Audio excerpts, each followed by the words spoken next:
of the book that we are going to be reading. We are on Kimmy, chapter 13. Chapter 13, good progress. Good progress.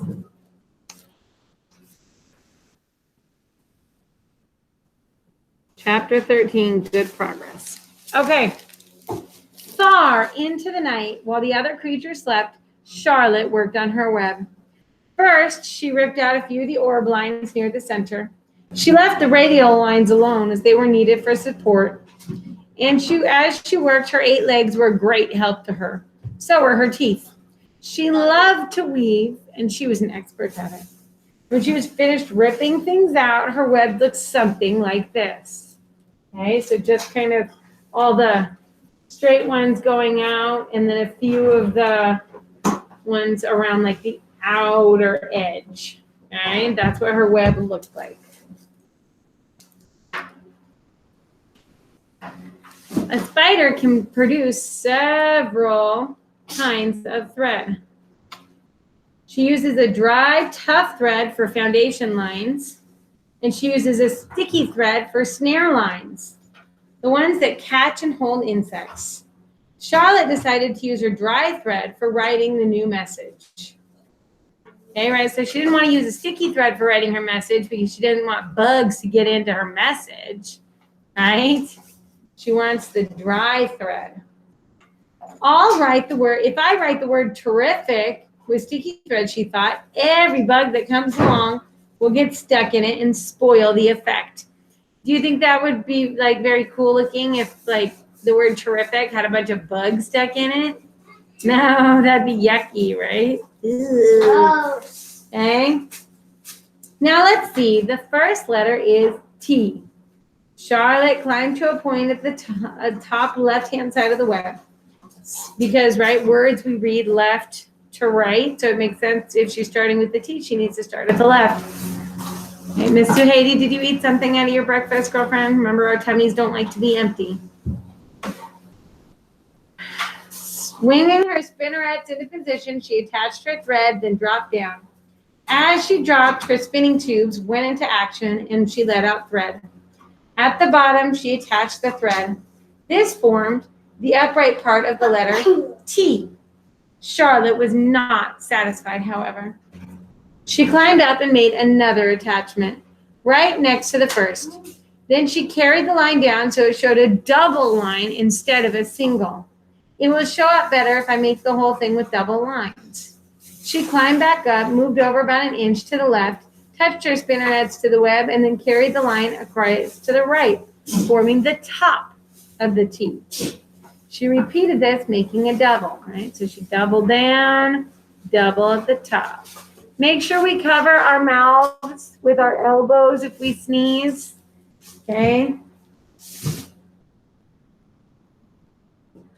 Her 8 legs were very busy helping.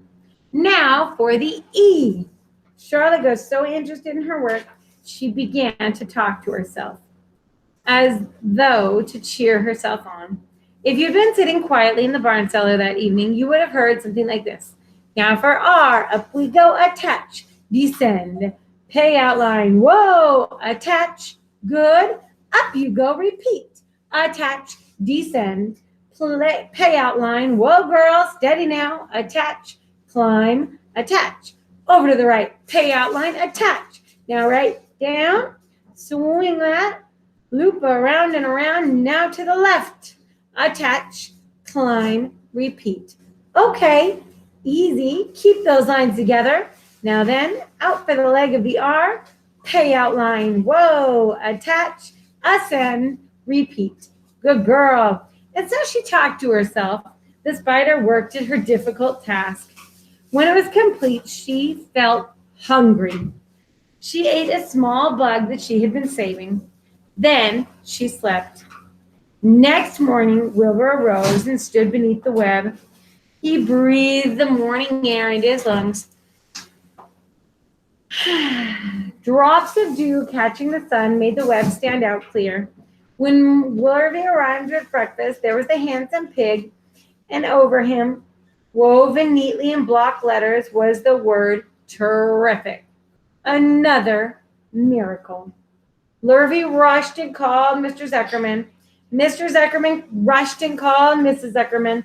Mrs. Zuckerman ran to the phone and called the Arables. The Arables climbed over in their truck and hurried on over. That was Wilbur standing under terrific, written into the web by Charlotte.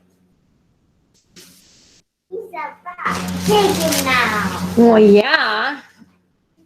Fat little pig. Yeah. That looks like my dog Ninja.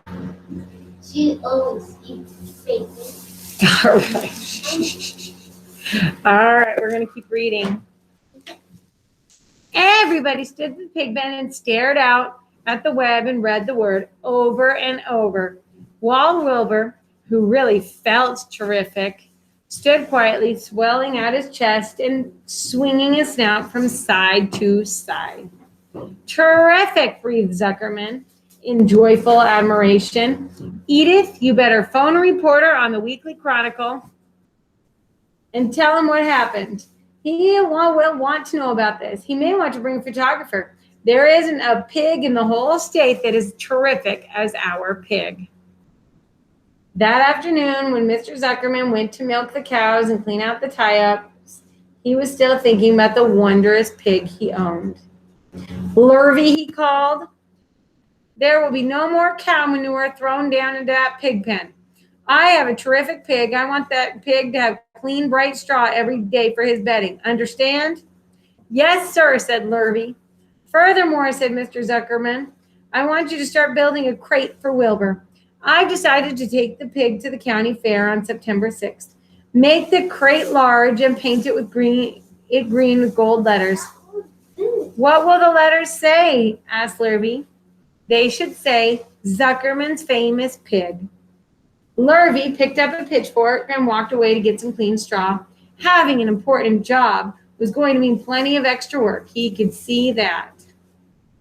Below the apple orchard at the end of the path was the dump where Mr. Zuckerman threw all sorts of trash and stuff that nobody wanted anymore. Here in a small clearing, it's 53. Here in a small clearing hidden by young adlers and wild raspberry bushes was an astonishing pile of old bottles and empty tin cans and dirty rags and bits of metal and broken bottles and broken hinges and broken springs and dead batteries and last month's magazines and old discarded dish mops and tattered overalls and rusty spikes and leaky pails, forgotten stoppers and useless junk of all kinds, including the wrong size crate for a broken ice cream freezer. Templeton knew the dump, and he liked it. There were good hiding places there, excellent cover for a rat. And there was usually a tin can with food still clinging on the inside.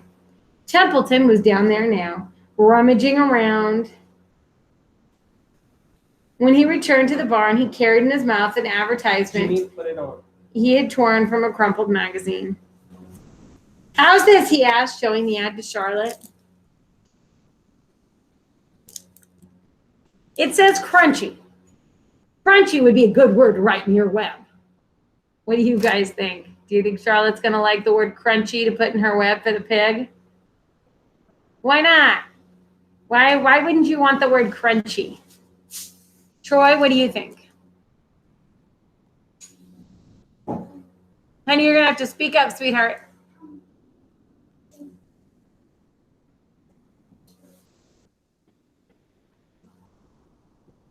Loud, loud, loud.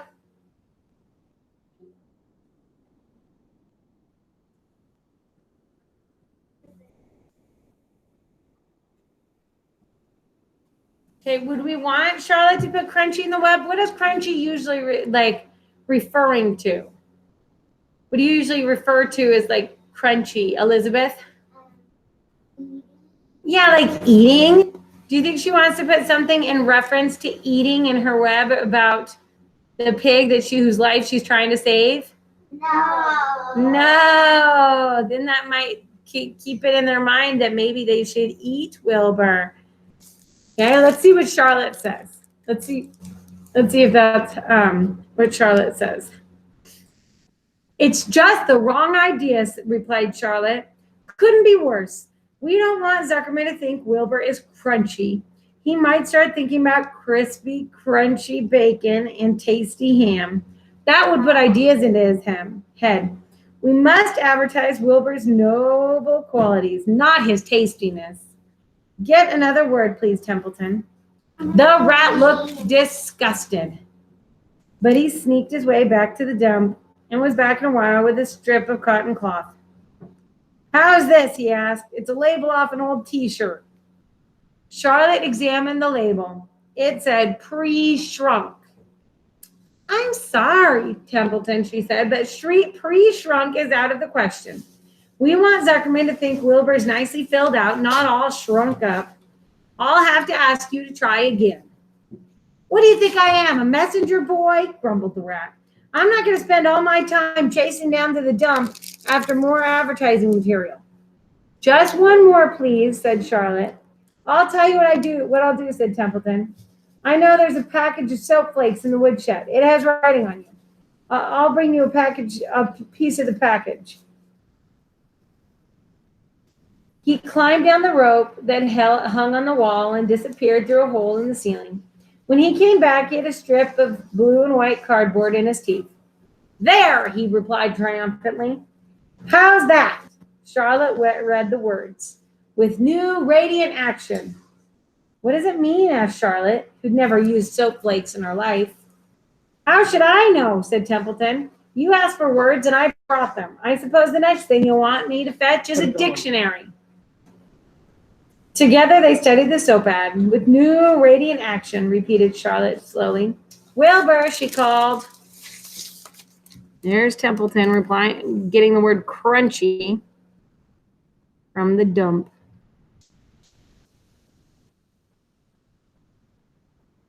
He's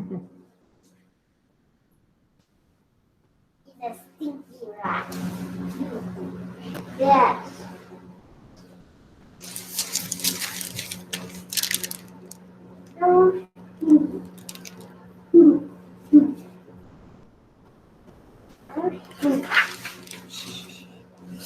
Wilbur, who was asleep in the straw, jumped up. Run around, commanded Charlotte. I want to see you in action, to see if you are radiant. Wilbur raced to the end of his yard. Now back again, faster, said Charlotte. Wilbur galloped back. His skin shone. His tail had a fine, tight curl in it. Jump into the air, cried Charlotte. Wilbur jumped as high as he could. Keep your knees straight and touch the ground with your ears, called Charlotte. Wilbur obeyed.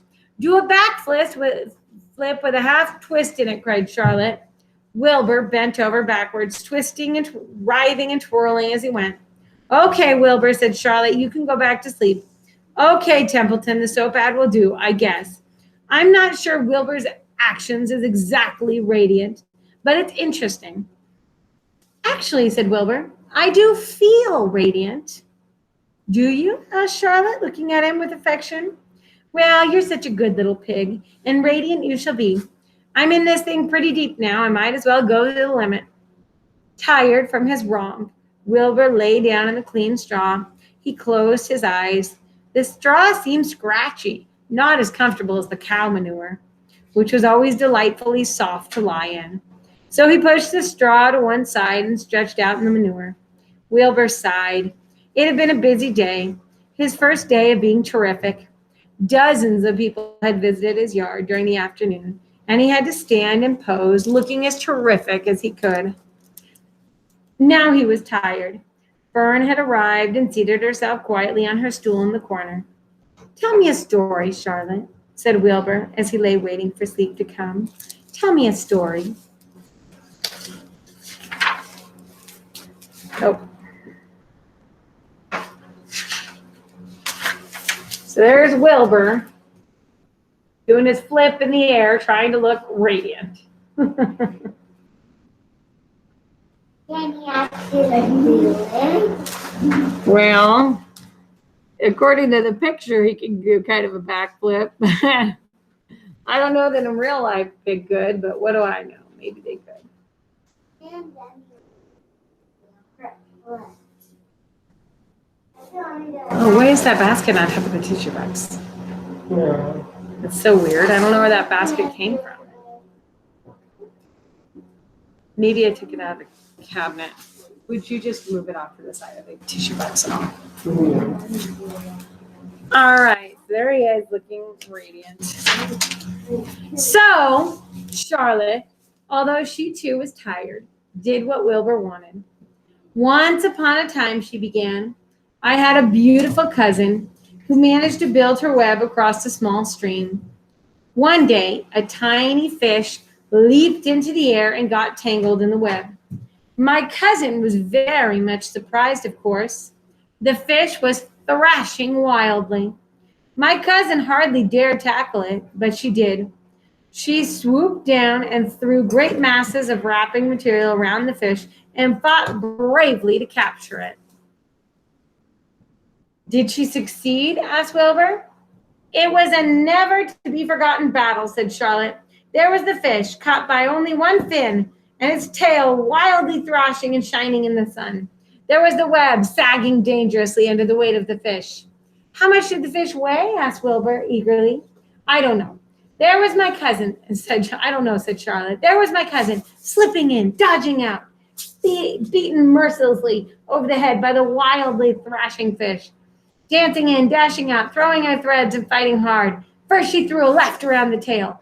The fish lashed back. Then she threw a left to the tail and a right to the midsection. The fish lashed back. Then she dodged to one side and threw a right, and another right to the fin. Then a hard left to the head while the web swayed and stretched. Then what happened? Asked Wilbur. Nothing, said Charlotte. The fish lost the fight. My cousin wrapped it up so tight it couldn't budge. Then what happened? Asked Wilbur. Nothing, said Charlotte. My cousin kept the fish for a while, and then she got good and ready. She ate it. Tell me another story, begged Wilbur. So Charlotte told him another story about a cousin of hers who was an aeronaut. What's an aeronaut? Asked Wilbur. A balloonist, said Charlotte. My cousin used to stand on her head, let out enough thread to form a balloon. Then she'd let go and be lifted into the air and carried upward by the warm wind. Is that true? Asked Wilbur. Or are you just making it up? It's true, replied Charlotte. I have some very remarkable cousins. And now, Wilbur, it is time for you to go to sleep. Sing something, begged Wilbur, closing his eyes. So Charlotte sang a lullaby while crickets chirped in the grass and the barn grew dark. This is the song she sang. Sleep, sleep, my love, my only, deep, deep in the dung and dark. Be not afraid and be not lonely. 'Tis the hour when frogs and thrushes praise the world from woods and rushes. Rest from care, my one and only, deep in the dug and dark. But Wilbur was already asleep. When the song ended, Fern got up and went home.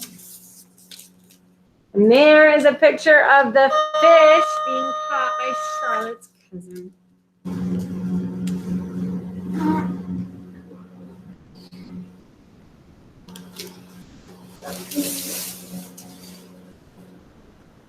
Hey guys, if you are not going to eat your breakfast, you need to put it in your backpacks or put it up on the counter. If you're eating, you need to kind of finish that up, okay? All right. That means throw away your trash, Jimmy. Oh, Jimmy.